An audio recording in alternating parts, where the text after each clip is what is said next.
Language Hindi घ्यावी लागेल बहुतेक.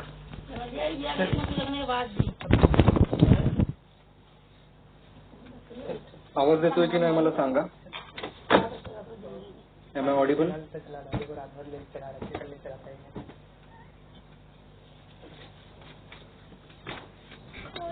चैटबॉक्स मध्ये रिप्लाय करा.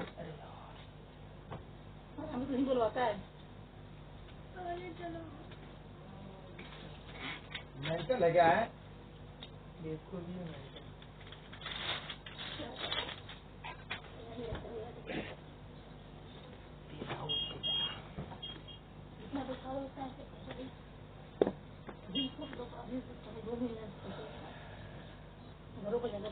ओके.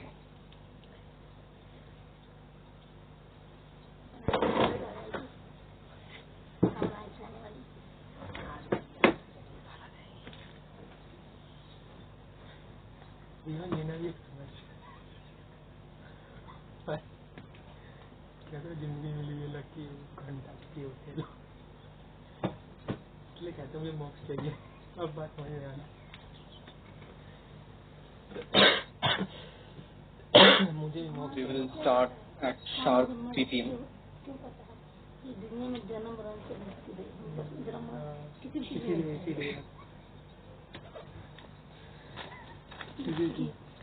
दुनिया में जन्म दे दिए तो झेलना तो पड़ेगा. बहुत बढ़िया है. लगाकर लगा तू लगा मैं लगाऊंगी. दर्द करने लगता है. नहीं दर्द कर रहा है मेरा. बाद में होता है जख्म चलेगा है लगा देकर.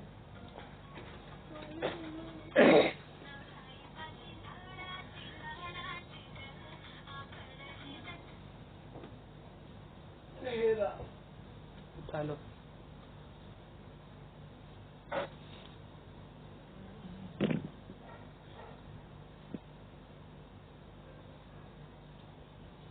Good afternoon everyone.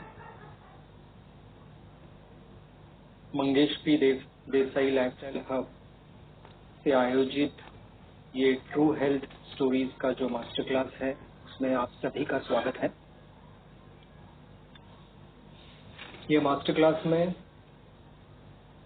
हम ज्वर, प्रतिशय, काश, श्वास, क्षय इनके प्रैक्टिकल अप्रोच जो है ट्रीटमेंट का इसके बारे में हम विवरण करेंगे.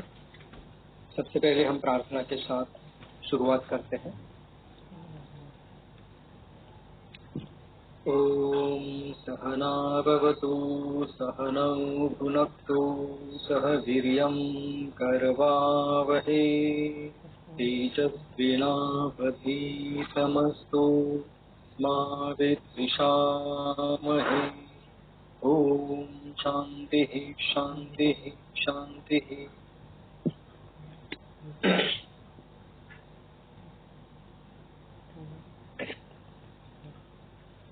ये जो मास्टर क्लास है ट्रू हेल्थ स्टोरीज, इसमें ज्यादातर थ्योरी पॉइंट ऑफ व्यू या आपको कुछ मैं गूगल ड्राइव पे दिखा सकूं ऐसे कुछ ज्यादातर नहीं है. सब कुछ मैक्सिमम जो चीजें हैं वो अप्लाइड है और मैं डायरेक्टली ही आपको बताऊंगा. और काफी सारी चीजें ऐसी है कि जो टू द पॉइंट और कम से कम समय में शायद एक दिन में भी कंप्लीट हो सके ऐसी होंगी. लेकिन फिर भी हम स्टेप बाय स्टेप थोड़ा डिटेल विवरण करने का देखेंगे ताकि हम पूरे समय का इस्तेमाल ठीक तरह से कर सकें. मैं इस मास्टर क्लास में जो थ्योरी का पार्ट है ग्रंथोक्त उसमें ज्यादा डीप डाइव नहीं करने वाला. आप सभी चिकित्सक, सभी वैद्यगण वो जानते हैं. ठीक है, तो हम सबसे पहले शुरू करेंगे सांस श्वास जो है उसके अप्लाइड अप्रोच के बारे में. वैद्यगण, अगर हम आत्मरिष्ट ये टॉपिक पे आज अगर हम कंसंट्रेट करेंगे तो अच्छा रहेगा. मैं वहां से शुरुआत करता हूँ. आसवारिष्ट जो है, जो रेस्पिरेटरी डिसीज पे काम करते हैं, उसमें काफी सारे आसवारिष्ट हैं। अगर उनकी हम पिन पॉइंट, अगर उनके अगर स्टेजेस जान सकेंगे तो हम उनका स्मार्टली इस्तेमाल कर सकेंगे और फास्ट रिजल्ट पेशेंट को जरूर दे सकेंगे। काफी सारे आसवारिष्ट हैं, जिसमें से मैं शुरू करूंगा सोमासो के साथ।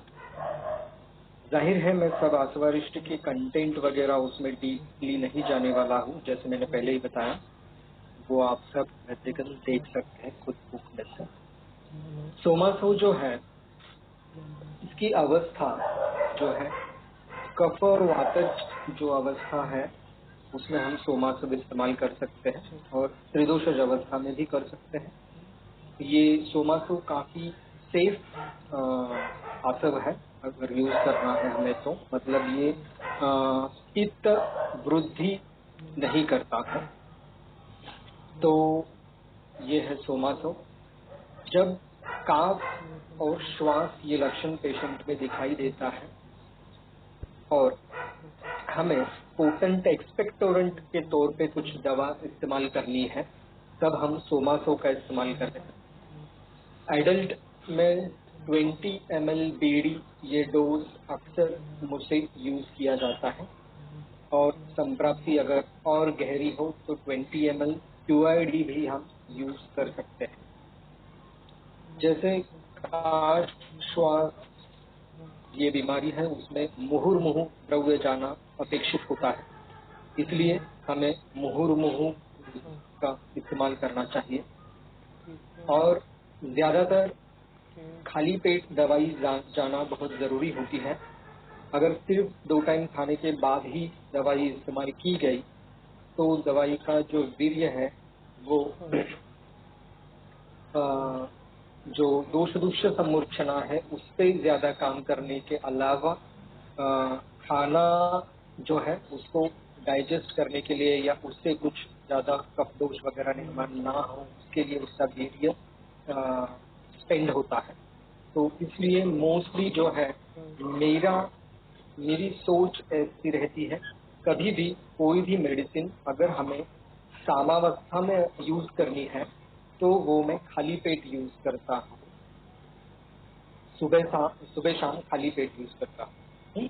और रेस्पिरेटरी डिसीज में ऐसा देखा जाता है मोस्टली रात को खाने के बाद जो है सिम्टम्स बढ़ते हैं, इसलिए ऐसे कंडीशन में अगर 2 बार मेडिसिन यूज करनी है तो मैं अक्सर सुबह खाली पेट और रात को सोते समय ऐसे 2 बार यूज करता हूँ। और अगर 4 बार हमें यूज करनी है तो सुबह खाली पेट, दोपहर खाने के बाद, शाम को खाली पेट और रात को खाने के बाद, ऐसे 4 टाइम हम मेडिसिन दे सकते हैं। डोज जो है वो जैसी संप्राप्ति हो, जैसा व्याधि बल हो, जैसा रुग्ण बल हो, उसके अनुसार हम डोज चेंज कर सकते हैं। सोमासो के रिजल्ट काफी सराहनीय है। और आसवारिष्ट जो है, कौन सा भी आसवारिष्ट है, नॉर्मल नियम में आपको बताता हूँ। मतलब जब एलर्जिक कंडीशंस होती है या जब ओवर सिक्रीशन होता है, जब नोज में से या लंग्स में जब सिक्रीटरी फेज होती है, तब आसवारिष्ट ज्यादा यूज नहीं करने चाहिए। जब पक्वावस्था आ जाती है प्रतिशय को या कफ को का श्वास में, जब घना सफेद या घना पीला या घना हरा कफ ऐसा फॉर्म होने लगता है, उस अवस्था में जब हमें एक्सपेक्टोरेशन करना होता है, तो बाहर निकालने के लिए जब हमें किसी दवा की सहायता की जरूरत होती है, उस वक्त में आसवारिष्ट इस्तेमाल करते हैं। और आसवारिष्ट जो है वो आशु गुणकारी होते हैं, इसलिए जब एक्यूट फेज होती है और आशुकारी हमें लाभ चाहिए होता है, उस अवस्था में उसे यूज करना है। सोमासो के साथ हम अलग अलग अवस्था में अलग अलग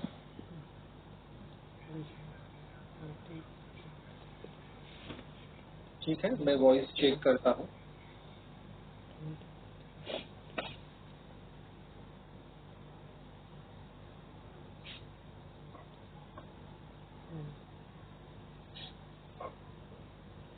जस्ट अ मिनट, ये थोड़ा विंडो क्लोज करता नॉइज है बाहर।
अभी आवाज आ रही है ठीक से?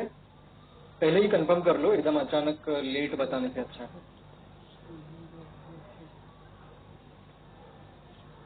जल्दी रिप्लाई करें चैट बॉक्स पे ताकि मैं आगे बढ़ सकूं। ओके।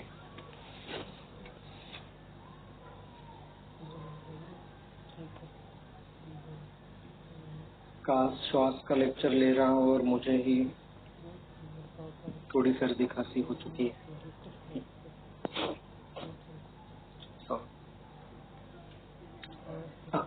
तो मैं सोमासव का विवरण किया। उसके बाद जब हमें मैं एक एग्जाम्पल देता हूँ आपको, अभी एग्जाम्पल वाइज जाते हैं।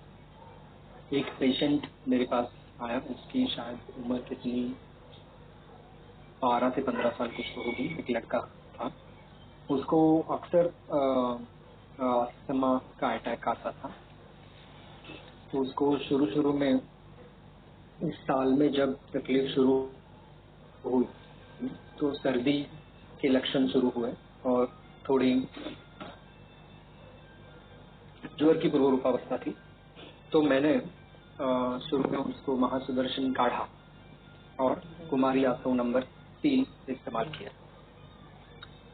और जाहिर है पहली बार उसका मैं श्वास ट्रीट कर रहा था। एक्चुअली वो कृमि और पांडु और श्वास ऐसी केस थी। कृमि का निदान था। और लेकिन जब मैंने ये दिया उसके बाद उसको कुछ दिन बाद अस्थमा का अटैक शुरू हुआ। और अस्थमा का अटैक शुरू होने के बाद उन्होंने कुछ एलोपैथी डॉक्टर को बताया। एलोपैथी डॉक्टर ने उन्हें रूटाहेलर शुरू करने के लिए कहा। वो करने के बाद उसको फिर भी बहुत घंटों तक आराम नहीं मिल रहा था। फिर उसके पिताजी ने मुझे फोन किया, तो हमने उसे शुरू की अवस्था में कुमारी आसव नंबर 3 प्लस कनक आसव ऐसा कॉम्बिनेशन शुरू किया। तो उसको काफी जल्दी आराम गिरने लगा। 1-2 घंटे में कुछ तो उसको रिलीफ फील होने लगा। और उसके जो पिताजी है उनका कहना था कि एलोपैथी दवा से काफी गुना फास्ट असर उनको मिला। कुमारी आसव नंबर 3 और कनक आसव इस्तेमाल किया और उसके बाद उसको काफी अच्छा फर्क गिरा। फिर रूटाहेलर की यूज करना भी जरूरत नहीं गिरी। और उसके बाद जब उन्होंने ये लक्षण बताया कि खाली खेलने के बाद अभी उसको थोड़ा दम लगता है, तो मैंने कुमारी आसव नंबर 3 के साथ वासक आसव ऐड किया और उसके बाद उसको परमानेंट रिजल्ट किया। उसके बाद मुझे अवलेह पे डालना था, लेकिन उन्होंने फिर वो मेडिसिन मतलब फॉलो के लिए नहीं आया। तो ये जो है अवस्था का ज्ञान होने पर एकदम अच्छा रिजल्ट हम लोग दे सकते हैं। मैंने काफी बार महासुदर्शन काढ़ा जब एक्चुअल ज्वर नहीं होता लेकिन ज्वर की पूर्व रूपावस्था होती है सॉरी, मतलब जब ज्वर जैसा फीलिंग अंदरूनी लगता है और हाथ पैरों के तलवों को थोड़ा इरिटेशन होता है या थोड़ा पेन फील होता है या थोड़ी देर खड़े रहने के बाद तलवों में पेन फील होता, थकान महसूस होती है, ऐसी जो कंडीशन होती है तो उस कंडीशन में हम महासुदर्शन काढ़ा शुरू में ही शुरू कर सकते हैं। फिर जो है महासुदर्शन काढ़ा और बच्चों में अगर हमें प्रतिशय का डर हो या प्रतिशय की शुरुआत हो तो हम कुमारी आसव नंबर 3 स्टार्ट करना चाहिए, उससे काफी अच्छा रिजल्ट मिलता है। इवन अगर फैमिली में किसी को वायरल फीवर या कुछ हो या सर्दी जुकाम जैसे लक्षण हो तो बच्चे इन्फेक्ट ना हो, इसलिए कुमारी आसव नंबर 3 उनको शुरू से ही हम जल्द से जल्द शुरू कर सकते हैं, जिससे उनको इन्फेक्शन पकड़ने की चांसेस जो है वो ना के बराबर हो जाते हैं। और कुमारी आसव नंबर 3 जो है इसमें कुमारी प्रधान घटक होता है, इससे जो कफ होता है बच्चों का वो मल मार्ग से भी निष्कासन होने लगता है। फिर जो है और एक कल्प के बारे में अगर हम बताएंगे तो मोस्टली मैंने ये कनकासव का जैसे बताया कॉम्बिनेशन अभी इस पेशेंट के बारे में, वैसे ही मैंने काफी सारे पेशेंट्स के बारे में अलग अलग अवस्था में सोमासव और कनकासव का भी इस्तेमाल किया। सोमासव के साथ अगर कनकासव इस्तेमाल करेंगे तो कनक की वजह से जो है हमें फास्ट जो ब्रोंकोडाइलेटेशन का जो एक्शन है वो मिलता है और जो है मतलब जो श्वास की वेगावस्था होती है उसमें हमें जल्दी रिलीफ मिलता है। ये सोमासव और कनकासव हम समभाग में इस्तेमाल कर सकते हैं। और जिनमें पित्त का अनुबंध नहीं हो या पित्त विकृति या पित्त प्रकृति नहीं हो उनमें हम डायरेक्ट कनकासव इस्तेमाल कर सकते हैं। सिर्फ कनकासव प्लेन भी इसमें हम यूज कर सकते हैं किसी कॉम्बिनेशन के अलावा, लेकिन हमें ये मालूम होना चाहिए कि पित्त का अनुबंध नहीं है या पित्त प्रकृति नहीं या पित्त विकृति नहीं है या अलग मतलब श्वास के साथ साथ कुछ अलग पित्त की बीमारियां उनमें साथ साथ अवेलेबल नहीं, उसी अवस्था में हम कनकासव प्लेन यूज कर सकते हैं। और एक कंडीशन ऐसी होती है कि जब पित्त का अनुबंध होता है, पित्त प्रकृति या पित्त विकृति होती है तो, और जब मल सम्यक ना होता हो या वातानुलोमन थोड़ा करना हमें अपेक्षित होता है, उस समय हम सोमासव के साथ द्राक्षारिष्ट का इस्तेमाल कर सकते हैं। सोमासव प्लस द्राक्षारिष्ट, खाली द्राक्षारिष्ट जब हम कंबाइन करते हैं तब हमें ये ज्ञात होना जरूरी है कि पेशेंट का पोस्ट जो है, रुग्ण का पोस्ट वो मृदु नहीं होना चाहिए, क्योंकि कुछ पेशेंट ऐसे कंप्लेंट करते हैं कि द्राक्षारिष्ट लेने के बाद उनको मलवेग जो है वो ज्यादा बार मल निष्कासन के लिए जाना पड़ता है। तो ये हमें ध्यान रखना जरूरी होता है, क्योंकि अगर ज्यादा बार मलवेग हो तो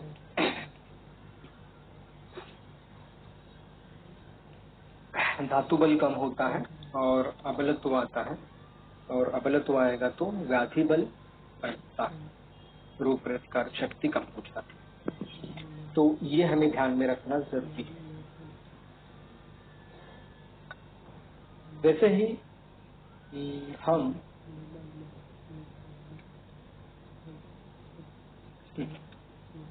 काफी बार मैंने प्रैक्टिस में जब नया कफ ये डाइजेशन वीक होने की वजह से जब निर्माण होता है, और आपको सभी को पता है आमाशय में पहले कफ निर्माण होता है, वो आमाशय में निर्माण हुआ कफ बाद में लंग्स में स्प्रेड होता है। तो हमें अग्नि जो है, जाठराग्नि जो है, उसका काम अच्छा करना जरूरी होता है। तो इसका विचार करके हम सोमासो के साथ पिप्पल्यासो का अगर कॉम्बिनेशन करेंगे तो काफी अच्छा रिजल्ट मिलता है। सोमासो प्लस पिप्पल्यासो। काफी सारे काश श्वास के पेशेंट जो जीर्ण अवस्था में रहते हैं या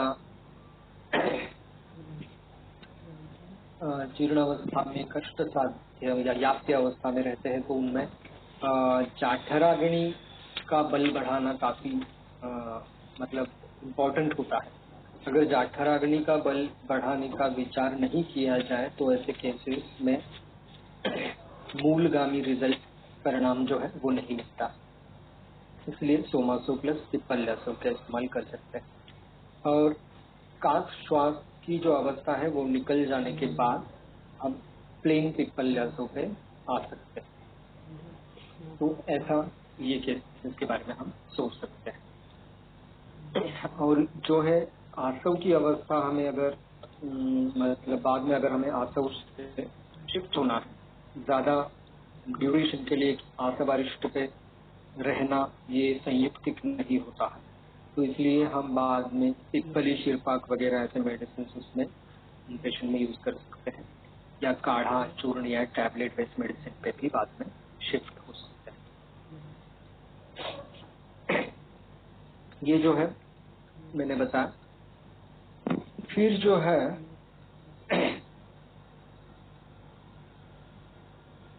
अभी एक मैं अप्लाइड अप्रोच बताता हूँ। मेरा एक पेशेंट था, छोटा बच्चा था, वो उसमें उसको काफी साल तक ट्रीटमेंट शुरू होती थी। मतलब बाल दमा की केस थी उसकी। माँ को भी बाल दमा था और एनीमिक थी माँ। तो उसको काफी मतलब मेडिसिन काफी सालों के लिए वो बच्चे को शुरू थे और रिजल्ट ना के बराबर था। सब मेडिसिन शुरू होके भी, अलग अलग डॉक्टर को दिखा के भी उसको जो बार बार कफ, सर्दी, जुकाम या फिर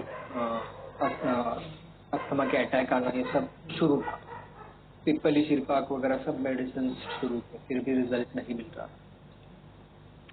तो ये जो पेशेंट है, इसको बाद में खाली मैंने उसका पूरा अध्ययन किया डिटेल में और खाली एक कल्प चूज किया, वो है श्रृंगाराभ्र रस, और खाली एक कल्प से वो केस पूरी तरह से सॉल्व हो गई। तो ये होता है परफेक्शन का परिणाम। आयुर्वेदिक प्रैक्टिस भी, जैसे हम बोलते हैं, मतलब जैसे आमिर खान को बोलते हैं मिस्टर परफेक्शनिस्ट, उस तरीके से हम आयुर्वेदिक प्रैक्टिस भी कर सकते हैं। तो अगर अपना निदान परफेक्ट हो और अगर अपनी द्रव्य निश्चिति परफेक्ट हो, अवस्था ज्ञान परफेक्ट हो, तो हमें रिजल्ट मिलना ही मिलना है, और वो भी फास्ट ट्रैक पे। और श्रृंगाराभ्र ये ऐसा कल्प है जो फुफ्फुस और हृदय का बल बढ़ाता है। जीर्ण जब अवस्था होती है, जीर्ण व्याधि होता है जब, तब हमें श्रृंगाराभ्र रस हम यूज कर सकते हैं। और वो ये जो कल्प है वो श्वास कुठार वगैरह ऐसे जो कल्प है, जो हम पित्त प्रधान या पित्त विकृति वाली अवस्था में या पित्त प्रकृति में यूज नहीं कर सकते, या बहुत संभल के या अनुपान वगैरह का ध्यान रख के यूज करना चाहिए, वैसा ये इसमें कुछ प्रॉब्लम नहीं है। श्रृंगाराभ्र में ये कौन से भी दोषज अवस्था में इसे हम श्रृंगाराभ्र रस को यूज कर सकते हैं और ज्यादा समय के लिए भी इस्तेमाल कर सकते हैं।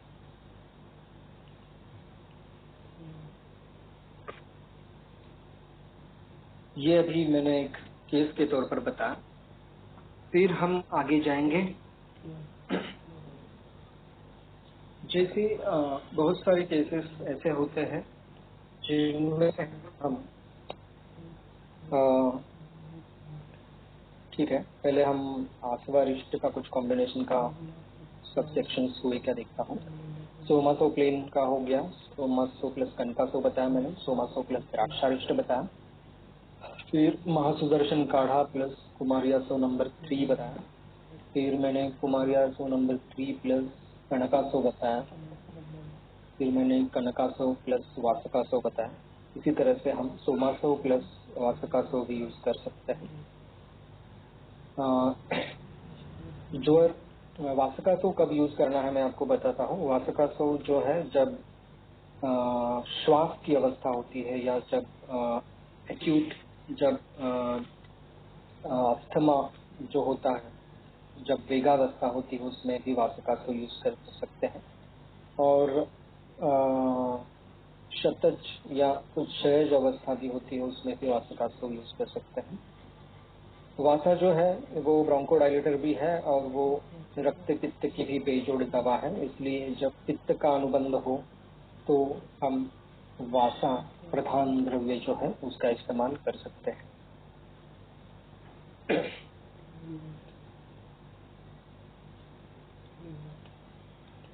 ओके, तो ये मैंने कुछ पॉइंट्स बताए।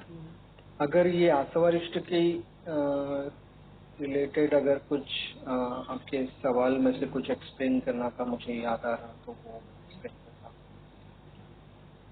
हाँ, आसवारिष्ट जो है ये जो है मोस्टली ड्राई कफ की जो अवस्था है उसमें नहीं इस्तेमाल करने हैं। उसमें अगर यूज करना है तो दशमलारिष्ट जो है वो ड्राई कफ में हम यूज कर सकते हैं।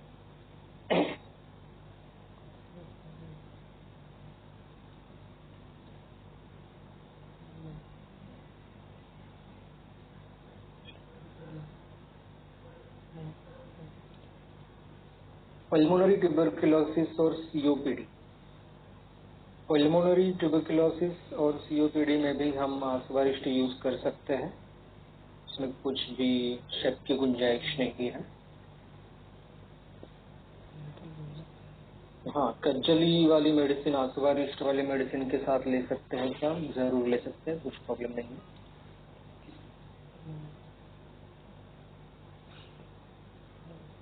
आसवारिष्ट कितने दिन यूज कर सकते हैं ऐसा कुछ मैथमेटिकल जवाब तो नहीं है। हम पेशेंट की अवस्था के अनुसार वो हम डिसीजन ले सकते हैं।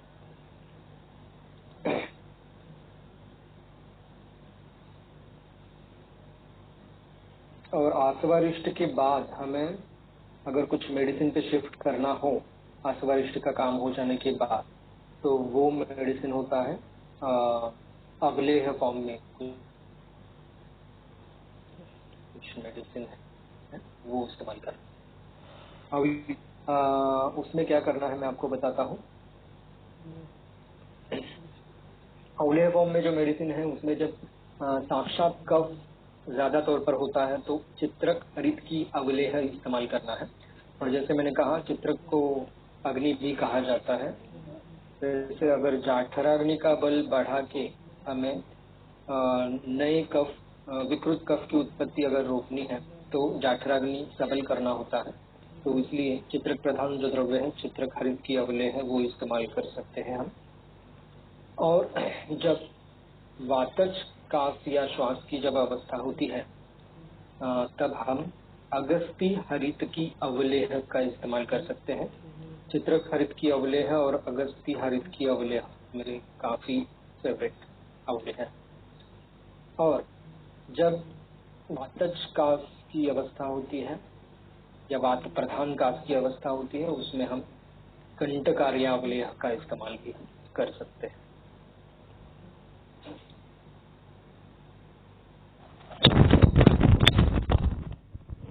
और कभी भी ध्यान में रखिए अगर आपको आसवारिष्ट या अवलेह वाले जो मेडिसिन है वो शार्प टाइम पे उसको अगर उसमें आपको चेंजेस करने हैं तो ज्यादा दिन के मेडिसिन नहीं देने कभी भी श्वास के पेशेंट। 4-5 दिन के मेडिसिन देने हैं ऐसे पेशेंट्स में। और जैसे जैसे अवस्था बदल जाएगी वैसे वैसे मेडिसिन बदलने जरूरी होते हैं। इसमें आप 15 दिन, 21 दिन, 30 दिन ऐसे मेडिसिन नहीं देना है। जब जीर्णावस्था होती है या अवस्था होती है या सिर्फ धातु बल बढ़ाना या रसायन कर्म अपेक्षित होता है, तभी आप ऐसे 15 डेज 30 डेज वगैरह से मेडिसिन दे सकते हैं। लेकिन आशुकारी अवस्था में या शुरू की जो अवस्था होती है जो बार बार चेंज होती है, उसमें आपको 4 या 5 दिन के ही मेडिसिन देते हैं। तो इसलिए पेशेंट को भी 200-200 ml के बॉटल्स अस्वरिष्ट के लेने को कहने हैं। 450 वाले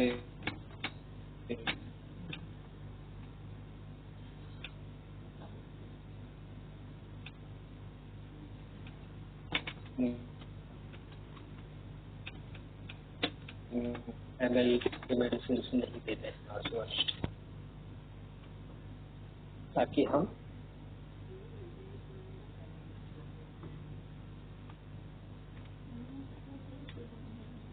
medicine थेरापिक duration typical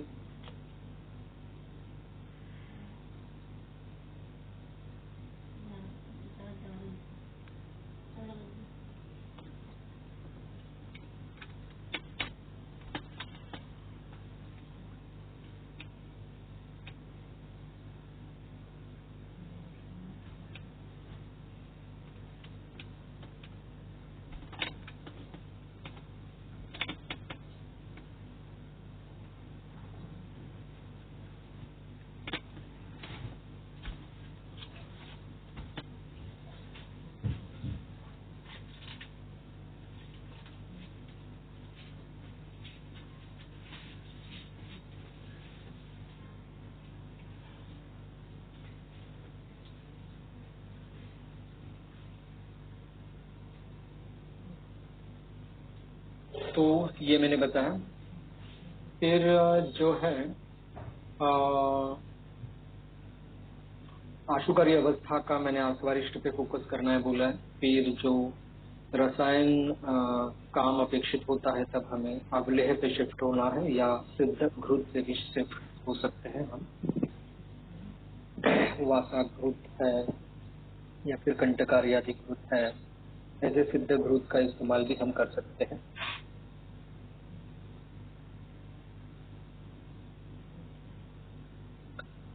cardiac asthma के बारे में अगर हम कहते हैं तो वो ऐसे केसेस में मैंने जैसे बताया श्रृंगारब्रवस भी काफी अच्छा मेडिसिन है जो कार्डियक अस्थमा में भी यूजफुल हो सकता है। या फिर जैसे आप सभी को पता है लक्ष्मी विलास रस है, उसका इस्तेमाल भी अच्छी तरह से हो सकता है कार्डियक।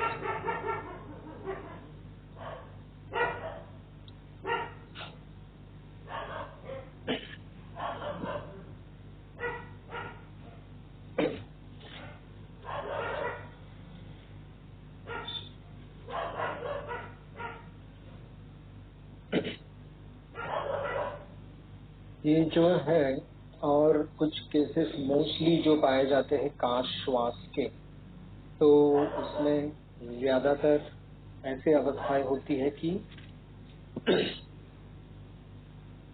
ड्राई कफ ज्यादा होता है या एलोपैथिक मेडिसिन देने के बाद कफ सूख जाता है और फिर इरिटेटिंग नॉइज वाला और तकलीफदायक दर्द के साथ खांसी आने लगती है।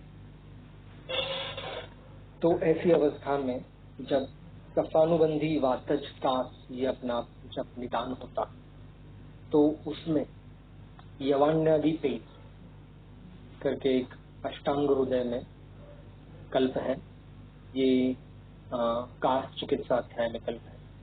यवाणी पिप्पली बिल्व मध्य नागर चित्रते ही रासना जाजी पृथक परणी पलाश शटिकोश करे ही। ये सेंधा नमक दाड़िम सुरस और घी के साथ इसका इस्तेमाल करना है, मतलब इसकी पेया बनानी है और फिर उसमें सेंधा नमक दाड़िम का रस थोड़ा निचोड़ के डालना है और फिर आधा या 1 चम्मच घी इसके साथ लेना है।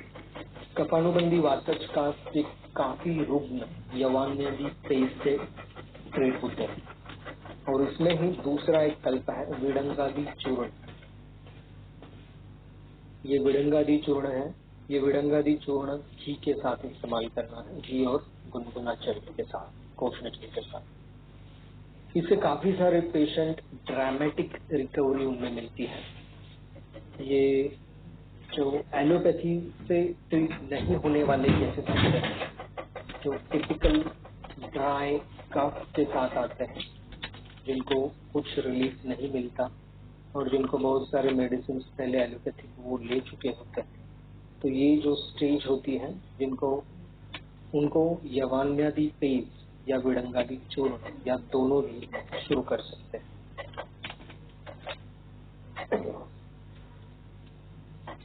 ये जो केस अगर आप ट्रीट करेंगे तो आपको काफी नेम एंड फेम मिलता है। इसलिए यवान्यादि पेय और विडंगादि चूर्ण का जो फॉर्मूला है वो आपको प्रैक्टिस में रेडी करके रखना चाहिए, क्योंकि ये बनाने के लिए टाइम जाता है।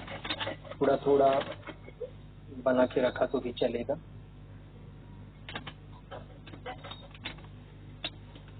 यवान्यादि पेय के एक केस में आपको बताता हूँ।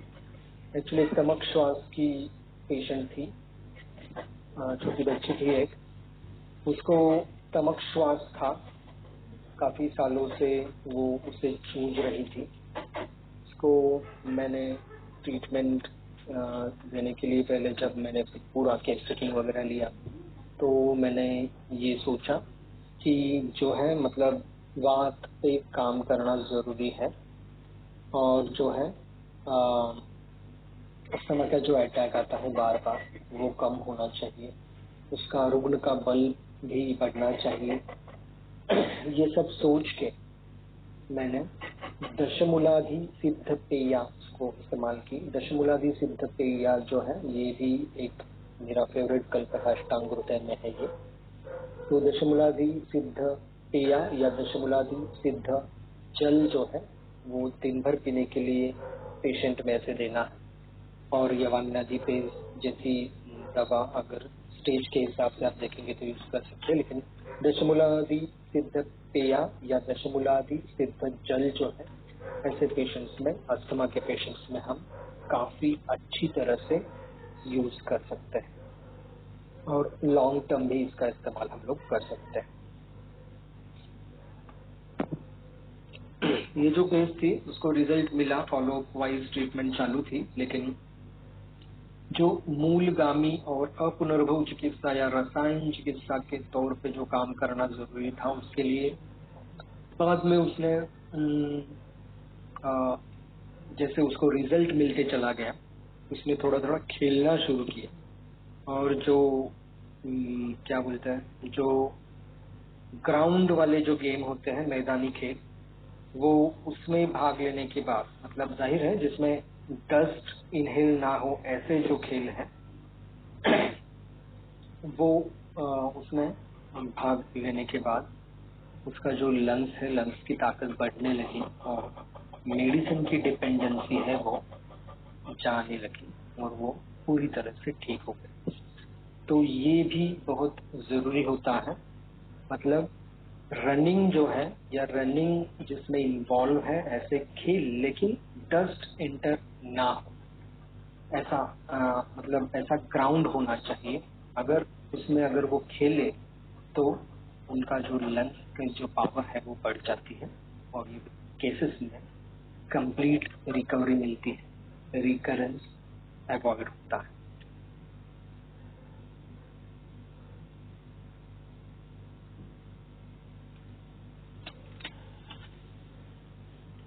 श्रृंगारभ्र रस जो है वो कोष्ण जल के साथ हम इस्तेमाल कर सकते हैं। वय के अनुसार हम श्रृंगारभ्र रस 1 बीड़ी दे सकते हैं या फिर 1 ओडी दे सकते हैं या हाफ बीड़ी दे सकते हैं, वैसे हम प्लान कर सकते हैं। डोज जो है वो ग्रंथ मतलब जो बुक है औषधि गुण धर्म शास्त्र, उसमें डोज प्रॉपर दिया हुआ है, आप उसके अनुसार डोज अरेंज कर सकते हैं। एडल्ट में 2 बीड़ी इस्तेमाल कर सकते हैं। यवान्यादि पेय किसी ब्रांड का आता है एक्चुअली यवनियदि पेया जो है या फिर विडंगादि चूर्ण जो है ये किसी भी ब्रांड का नहीं आता है। ये हर कोई क्लिनिक अपने खुद के ब्रांड का प्रिपेयर कर सकता है, मार्केट में अवेलेबल नहीं। How to treat bronchitis. Actually bronchitis जो है वो उसकी चिकित्सा भी ऐसे ही अवस्थानुरूप हम लोग करते हैं।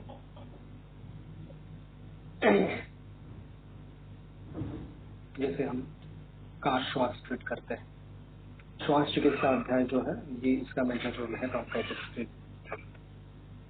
क्रोनिक ब्रोंकाइटिस के पेशेंट्स काफी सारे प्रैक्टिस में दिखाई पड़ते हैं। अगर आप स्मार्टली आसवा रजिस्टर यूज करते हैं, फिर आप कुछ चूर्ण कषाय यूज करते हैं, फिर आप शुद्ध घृत पे आते हैं, फिर अवलेह पे आते हैं, और अवलेह के साथ साथ आप कुछ श्रृंगाराग्र रस जैसे रसायन गुणधर्म वाले रसकल्प पे आते हैं। तो आप ये जो तरीका है इस तरीके से आप पूरी तरह से पुनर्भू चिकित्सा क्रोनिक ब्रोंकाइटिस के केसेस में दे सकते हैं।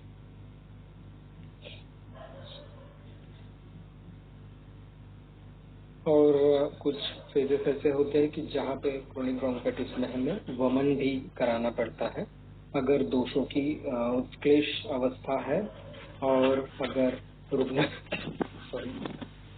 रुग्ण का बल अच्छा है, और अगर रुग्ण का जो वय है वो वय भी अगर हमें कुछ कॉम्प्लिकेशंस क्रिएट हो, ऐसा ना हो, तरुण अवस्था में हो, तो उस अवस्था में हम वमन प्लान कर सकते हैं, या लघु वमन उत्क्लेश अवस्था है तो हम दे सकते हैं।